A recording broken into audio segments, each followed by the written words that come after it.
पर आसाराम पर बलात्कार, छेड़खानी और धमकाने का केस दर्ज है और पुलिस के सामने उनकी पेशी की मियाद 30 अगस्त को ही खत्म हो गई थी। लेकिन गिरफ्तारी से बचने के लिए आसाराम ने कई पैंतरे आजमाए, बीमारी का बहाना बनाया और बेटे ने झूठ का पुलिंदा भी खोल दिया। समर्थकों का गुस्सा मीडिया पर फूटा। 21 घंटों तक आसाराम अंडरग्राउंड भी हुए, लेकिन कुछ भी काम नहीं आया।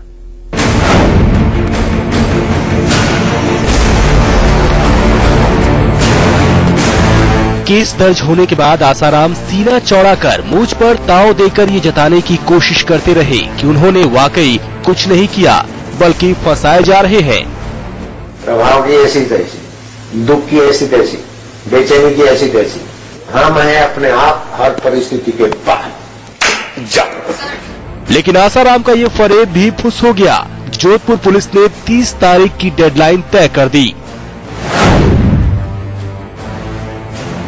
जोधपुर पुलिस से अल्टीमेटम मिला तो आसाराम ने कहा कि जेल तो उनके लिए बैकुंठ है, लेकिन अगर ज्यादा दबाव डाला गया तो वो अन्न जल त्याग देंगे। जेल में उन्हें जहर दिया जा सकता है। आसाराम की ऐसी धमकियों का कानून पर असर न पड़ना था और न पड़ा।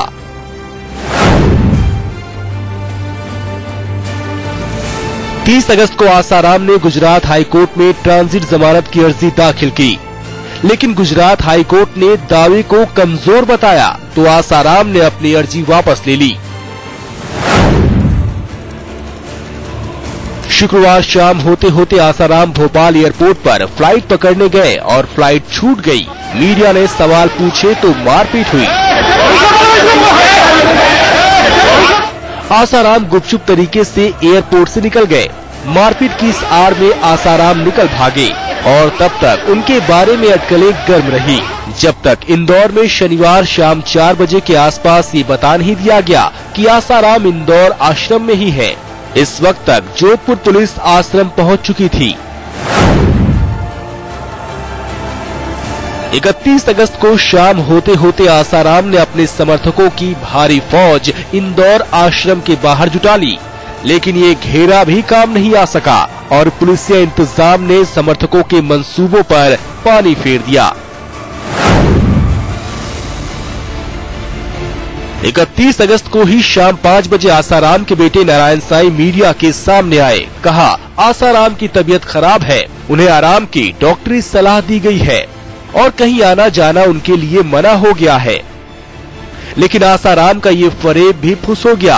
रात में जोधपुर पुलिस डॉक्टरों की टीम के साथ आसाराम के आश्रम में पहुंची थी और जांच के बाद डॉक्टरों ने आसाराम को फिट बता दिया। एहतियाब शेख, इंडिया न्यूज, इंदौर।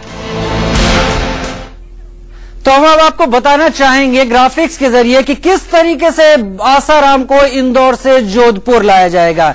इंदौर से पहली जो फ्लाइट मिलेगी उससे आसाराम को सीधे दिल्ली लाया जाएगा। सबसे पहले उन्हें इंदौर से दिल्ली लाया जाएगा और फिर दिल्ली से जोधपुर ले जाया जाएगा। तो आसाराम जो इंदौर एयरपोर्ट पर रात भर से अपने बैकुंठ धाम जाने के लिए इंतजार कर रहे हैं, वो इंदौर से पहले दिल्ली आएंगे और दिल्ली के बाद उनका जो विमान है, जो जिस विमान से जा रहे हैं, वो जोधपुर उनको ले जाएगा। तो ये रास्ता रहेगा आसाराम के लिए इंदौर से जोधपुर जाने का।